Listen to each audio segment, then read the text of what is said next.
EBP news 24 पर jail भेजने से भी नहीं डरेगी इंडिया गठबंधन, भाजपा को लोकसभा चुनाव में मिलेगी हार।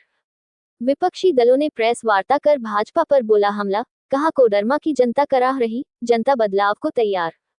जानबूझकर टकराहट पैदा कर रही भाजपा, जनता का ध्यान बांटने की हो रही साजिश। झुमरी तलैया। इंडिया महागठबंधन के घटक दलों ने झुमरी तलैया के शिव वाटिका में प्रेस वार्ता कर भाजपा पर जमकर हमला बोला। महागठबंधन के नेताओं ने भाजपा पर ध्यान भटकाने के टकराहट पैदा कर ध्यान भटकाने की कोशिश करने में माहिर है, लेकिन भाजपा के चाल चरित्र को विपक्ष बखूबी जानती है। झंडा चौक विवाद में भाजपा उकसाने की राजनीति करना चाहती है, लेकिन इंडिया महागठबंधन संविधान और लोकतंत्र के सिद्धांतों को मानकर राजनीति करती है। विपक्षी नेताओं ने कहा कि सुभाष प्रसाद यादव ने कोडरमा, चतरा और पलामू में भाजपा की जमीन खिसका दी, जिसकी वजह से ही उन्हें जेल की सलाखों में डाल दिया गया। भाजपा विपक्ष के नेताओं को जेल में डालकर लोकतंत्र को कमजोर कर तानाशाही शासन लाना चाहती है। देश में भ्रष्टाचार का आरोप लगाकर पहले विपक्ष की छवि धूमिल की जा रही, फिर उसी नेता को भाजपा में शामिल होते ही भ्रष्टाचार मुक्त करार किया जा रहा। भाजपा के लिए भ्रष्टाचार कोई मुद्दा नहीं है, सरकार की एजेंसी का इस्तेमाल कर विपक्ष को डराने धमकाने और चुनावी चुनौती खत्म करने की है। भाजपा पूरी तरह से खुद डरी हुई है। विपक्षी नेताओं ने कहा कि कोडरमा में राजद, कांग्रेस, लेफ्ट और जेएमएम समेत सभी विपक्षी दल एकजुटता के साथ लोकसभा चुनाव में भाजपा को परास्त करेगी। साथ ही कहा कि कोडरमा की जनता कराह रही है, जनता की कोई बात सुनी नहीं गई। जनता भाजपा के खिलाफ गोलबंद हो रही और भाजपा की करतूत और नाकामियों से छुटकारा चाह रही है। प्रेस वार्ता में राजद जिलाध्यक्ष रामधन यादव, राजद नेता अवधेश प्रसाद यादव, डॉक्टर जावेद अख्तर, कांग्रेस जिलाध्यक्ष भागीरथ पासवान, सीपीएम जिला सचिव वसीम सरकार, सीपीआई जिला मंत्री प्रकाश रजक, जेएमएम नेता श्यामदेव यादव, दीपक विश्वकर्मा, मनोज सहाय पिंकू, आम आदमी पार्टी के दामोदर यादव, रमेश प्रजापति, ईश्वरी राणा, संजय सेठ, महेंद्र यादव, चांद आलम, पवन भगत, घनश्याम तुरी, संतोष यादव आदि मौजूद थे। भ्रष्टाचारी हैं और 2 दिन के बाद उनके वॉशिंग मशीन में चल जाते हैं तो अब भ्रष्टाचार मुक्त हो जाते हैं, और जो उनके पार्टी में नहीं जाते वह भ्रष्टाचार युक्त हो जाते हैं। इसलिए अब देख रहे हैं और न्याय के लिए कहां तक जाएंगे। सबसे पहले हम तमाम पत्रकार बंधुओं को आभार व्यक्त करेंगे कि आप लोगों ने इस घटना के बारे में संज्ञान लेते हुए अपना समय दिया है, और निश्चित तौर पर आप इसे समाज और देश को बताने का काम करेंगे। आदरणीय बड़े भैया सुभाष प्रसाद यादव जी, जो चतरा लोकसभा के पूर्व प्रत्याशी हैं, उन्होंने राष्ट्रीय जनता दल के लिए और महागठबंधन के लिए पूरे राज्य में घूमकर गठबंधन को मजबूत करने का जो काम किया, और ख़ास तौर पर कोडरमा में अस्थायी रूप से रह करके जो उन्होंने जनता के बीच घूमने का और जनता को सेवा करने का, जनता का विश्वास जीतने का जो काम किया, उससे यहाँ के एमपी और एमएलए को काफ़ी आघात पहुँचा और उनको लगा कि हमारा जनाधार कहीं ना कहीं खिसक रहा। मैं आपको जानकारी के लिए बता दूं, ये पहली घटना नहीं है। पहले तो मैं आपको धन्यवाद दूंगा और ये कहना चाहूँगा कि ये आवाज़ आगे भी जाना चाहिए। हमने खुद देखा कि ईडी और सीबीआई का जो भी आरोप लगता है वो विपक्ष के नेताओं पर लगता है। ये कभी भी भारतीय जनता पार्टी या उसके नेताओं पर नहीं लगता। ये आम जनता को सोचने का चीज़ है। क्या पूरे देश में अगर कोई गलत काम होता है तो क्या इंडिया गठबंधन के लोगों द्वारा किया जाता है, और अगर आपके भारतीय जनता पार्टी में सदस्यता ले लेता है तो दूसरे दिन से, जैसा कि हमारे अध्यक्ष ने कहा कि वॉशिंग मशीन कौन सा ऐसा है जो उसमें धोकर को निकल जाता है, तो फिर उस पर कोई आरोप नहीं लगता है। और वो मैं आपको ये बताना चाहूँगा कि उनको भी एक किनारे पर रखा जाता है और उनको भी टारगेट पर रखा जाता है, ऐसे नेताओं को भी, कि आगे वो भारतीय जनता पार्टी में रहें और नकेल कस कर रहना पड़ता, उनको रहने का वो मजबूरी दिया जाता है। तो हम इसकी निंदा हमेशा करेंगे कि ऐसे लोकतंत्र में संवैधानिक जो भी संस्थाएं हैं उनका दुरुपयोग सरकार में रहते हुए मोदी सरकार को ये नहीं करना चाहिए। लगातार तीसरी चौथी बार उनके यहाँ बार बार भारतीय जनता पार्टी के इशारे पर ईडी के लोग गए, लेकिन कभी भी कुछ भी प्राप्त नहीं हुआ और वो बैरंग वापस चले गए। ये जो घटना है जिसमें उनको गिरफ्तार किया गया, उस समय भी उनके घर में किसी प्रकार का कोई कागजात, कोई नाजायज पैसा और कोई भी ऐसा सबूत नहीं मिला जिसकी वजह से उनकी गिरफ्तारी हो। आप जानते हैं उनका व्यवसाय चलता है, उनके व्यावसायिक प्रतिष्ठान में जहां करोड़ों का आवागमन होता है और उसका हम सरकार को टैक्स देते हैं, वो पैसा उठाकर और ये कहना कि सुभाष प्रसाद यादव के घर में करोड़ों रुपया प्राप्त हुआ है, हम निंदा करते हैं इस तरीके का खबर जो ईडी ने फैलाया है पूरे देश में भारतीय जनता पार्टी के कहने पर।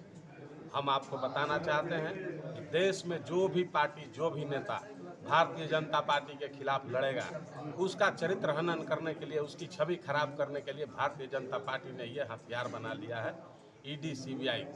आपने देखा होगा राहुल गांधी पर झूठा मुकदमा करके उनकी सदस्यता रद्द कर दी गई। आपने देखा आदरणीय भाई हेमंत सोरेन जी जो झारखंड के मुख्यमंत्री थे, बिना कुछ प्राप्त किए, बिना किसी गवाह सबूत के उनको अरेस्ट करके जेल भेज दिया गया। ठीक उसी कड़ी में गठबंधन के मजबूत नेता, राष्ट्रीय जनता दल सहित महागठबंधन को मजबूत करने वाले बड़े भैया सुभाष प्रसाद यादव जी जब जनता के बीच जाने लगे और जैसे ही चुनाव की घोषणा हुई और कोडरमा में सांसद की उम्मीदवारी जब अन्नपूर्णा जी की तय हुई और इन्होंने जब जनता के बीच उदासीनता देखा कि मेरे उम्मीदवारी के बाद भी मुझे कोई यहाँ पूछने वाला नहीं है, ये खबर इन्होंने अपने पार्टी को पहुंचाया और इन्होंने कहा कि निश्चित तौर पर सुभाष प्रसाद यादव इतने अंदर तह से महागठबंधन को लेकर जनता के बीच घुस चुके हैं कि अब यहाँ भारतीय जनता पार्टी का खाता खुलना मुश्किल है। इसको ध्यान में रखते हुए भारतीय जनता पार्टी ने एक साजिश के तहत बड़े भैया सुभाष प्रसाद यादव जी को उनको घर से रात के 12 बजे गिरफ्तार करने का काम किया। आपको बता दें तो उस समय भी उनको चाहने वाली जनता जो जानती है कि सुभाष प्रसाद यादव ईमानदारी से काम करने वाले, समाज के लिए काम करने वाले लोग हैं, निचले तबके को मदद करने वाले लोग हैं, वैसे हजारों लोग सड़क पर उतर गए और उन्होंने ईडी को रोकने का काम किया और उन्होंने कहा कि हमारी लाश पर से सुभाष प्रसाद यादव को आप लेके जा सकते हैं। तब बड़े भैया सुभाष प्रसाद यादव ने जनता से आग्रह किया और उन्होंने कहा कि मैंने जब कोई गलत काम नहीं किया है तो निश्चित तौर पर कानून हमारी मदद करेगा, हमें न्यायपालिका पर भरोसा है और हम निश्चित तौर पर फिर से आपके बीच आएंगे। तब जनता ने उन्हें जाने दिया। आप इसी से अंदाजा लगा सकते हैं कि इस देश के अंदर क्या चल रहा है। फिर भी हमारे महागठबंधन ने यह संकल्प लिया है कि हम चरणबद्ध तरीके से कोडरमा के प्रखंड से लेकर पंचायत तक, इस पूरे राज्य से लेकर पूरे देश में हम चरणबद्ध आंदोलन करेंगे, जिसकी शुरुआत कोडरमा से होगी और पूरा देश कोडरमा के महागठबंधन की ताकत को देखेगा और निश्चित तौर पर पूरे देश में भारतीय जनता पार्टी को परास्त करने का काम करेंगे। जा रहा है कि इंडिया गठबंधन के हमारे 3 पार्टी को से गठबंधन के तहत उनको लड़ने का मौका मिलेगा और उन पार्टियों के द्वारा लगभग 4-5 दिनों के अंदर वो अपना कैंडिडेट घोषणा कर देंगे। जो भी पार्टी लड़ेंगे, जो भी कैंडिडेट रहेंगे, उनके साथ तमाम हम लोग इंडिया गठबंधन के लोग उनके साथ काम करेंगे और जीत हासिल करेंगे। सी वाटिका में एनडीए गठबंधन की ओर से प्रेस वार्ता जो आज रखी गई, क्या चीज लेके रखा गया और क्या आप लोग ठोस निर्णय लिया गया?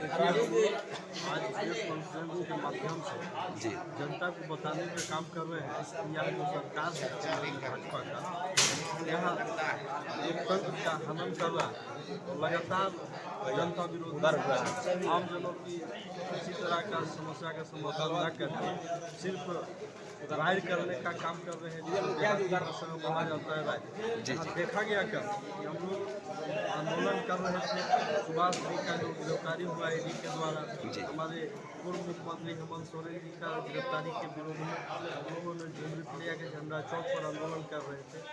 उनके द्वारा जबरदस्ती सूखा मुकदमा कुछ हमारे साथियों पर किया गया, उसका हम कड़ा शब्दों में विरोध करते हैं कि इतना मत घबरा जाइए, आने वाला 2024 में आप ऐसे भी यहाँ से उखाड़ के फेंकने वाले हैं हम लोग महागठबंधन के साथी के द्वारा, और हम लोग देश में ही पूरा परचम लहराएंगे और महागठबंधन की जीत होगी। सुभाष भैया प्रतिदिन जमीन पर उतरे थे और जनता के बीच में जाकर अपना रुतबा बना रहे थे, लेकिन इस बीच में बीजेपी का एडी फंसा कर उनको जेल भेज दिया जाना, क्या बीजेपी में संसद विधायक के पास क्या एडी जांच नहीं होनी चाहिए उन लोग पर? होना चाहिए। संपत्ति उन लोग पास नहीं है क्या? बीजेपी वाले के पास ही तो संपत्ति है, जी। इनका जांच ना होके और महागठबंधन के साथ ही जांच करके और परेशान करने का काम हमको लगता है इनका जांच होने से अत्याधिक संपत्ति निकलेगी।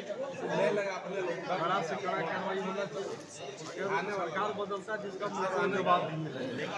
क्या है, अन्नपूर्णा देवी जी पहले राजद में थे, लेकिन पुनः बीजेपी में जाने से क्या वो संपत्ति को बचाने के लिए गए थे क्या? जी, तो इस संबंध में क्या करना चाहते हैं? संपत्ति बचाने के अलावा इन्होंने धोखा दिया है अपने पार्टी के वरीय नेता लालू प्रसाद यादव जी को।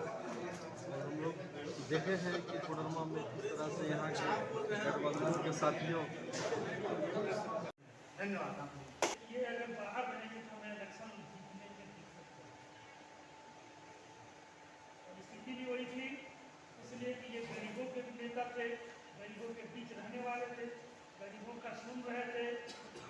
और जो लोग सत्ता में हैं वो सिर्फ लूटने का काम किया, कभी गरीबों को देखने का काम नहीं किया। वोट लेते हैं कि हम अभ्रक नदी बनाएंगे और अभ्रक के ऊपर यहाँ पे उसको भी बंद कराने का काम भी नेताओं के द्वारा किया जाता है।